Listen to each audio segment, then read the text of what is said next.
पहली बार इतना बड़ा सबूत मिला है कि आप कहेंगे मोदी जी तुरंत सीएए लागू करो।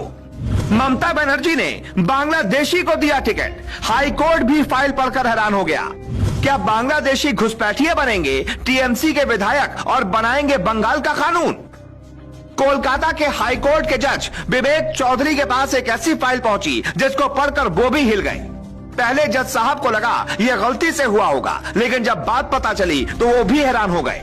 मोदी शाह की जरूरत देश को क्यों है, ये रिपोर्ट सुनने के बाद आपको पता चल जाएगा। अब तक देश में बांग्लादेशियों और रोहिंग्याओं का वोट लिया जाता था, लेकिन बंगाल में विधायक और सांसद बनने का प्लान तैयार है। ममता बनर्जी किसी बांग्लादेशी को टिकट कैसे दे सकती हैं? ये सुनकर जज साहब की भी नींद उड़ गई। ऐसे बांग्लादेशी को जो भारत की नागरिक ही नहीं है। पहले पूरा मामला समझ लीजिए, फिर सुनिए जज ने क्या कहा।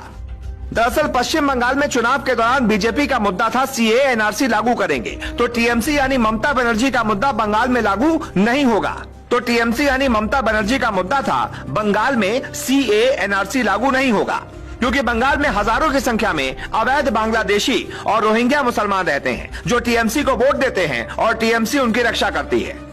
लेकिन हद तो तब हो गई जब बांग्लादेश की रहने वाली एक महिला नेता को ममता बनर्जी ने टिकट देकर विधानसभा चुनाव में उतार दिया। ये बात आज तक किसी को पता नहीं थी, लेकिन जब फाइल जज साहब के पास पहुंची तो कोलकाता हाईकोर्ट के जजों की कुर्सी हिल गई। ये टीएमसी के नेता और बांग्लादेशी नागरिकता रखने वाली आलो रानी सरकार है, जो बंगाल की बनगांव दक्षिण विधानसभा से चुनाव भी लड़ी, लेकिन बीजेपी के उम्मीदवार ने उन्हें हरा दिया। मामला कोर्ट लेकर यह खुद पहुंची कि मोदी और शाह ने धांधली से चुनाव हरवा दिया, लेकिन कोर्ट में इनकी ही पोल खुल गई। पहले सुनिए जज साहब ने क्या कहा, जिससे पूरा देश हिल गया। फैसला सुना रहे कोलकाता हाईकोर्ट के जस्टिस विवेक चौधरी ने कहा, याचिकाकर्ता आलो रानी सरकार ने यह माना है कि गलती से उन्होंने बांग्लादेश की नागरिकता ले ली, लेकिन भारत में दोहरी नागरिकता का प्रावधान नहीं है, इसलिए वो भारत की नागरिक नहीं हो सकती। ऑर्डर की एक कॉपी चुनाव आयोग को भेजी जाए और वो जांच करे कि इन्होंने चुनाव कैसे लड़ा। जब आप अभी भी बांग्लादेश की वोटर हैं, तो भारत में चुनाव कैसे लड़ लिया? अगर आपके पास वोटर आईडी कार्ड है, आधार कार्ड है और पासपोर्ट है, तो भी आपकी नागरिकता साबित नहीं होती है कि आप भारत की नागरिक हैं, क्योंकि आपके पास बांग्लादेश की नागरिकता है। आपने आज तक कभी भारत में नागरिकता लेने के लिए कहीं अप्लाई तक नहीं किया और न ही बांग्लादेश से आपकी नागरिकता अब तक हटी है। दरअसल बीजेपी विधायक स्वपन कोर्ट के पास गए हैं और वो सबूत दिया कि कोर्ट को भी एक झटका लग गया। जज साहब, ये महिला बांग्लादेशी है। पहले तो कोर्ट को यकीन नहीं हुआ, फिर विधायक ने कहा, जज साहब पहचान पत्र संख्या 730364555577 की जांच की जाए।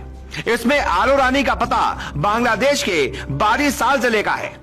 आलो रानी सरकार के खिलाफ बीजेपी ने मोर्चा खोल दिया है। टीएमसी का रजिस्ट्रेशन रद्द करने की मांग की गई है।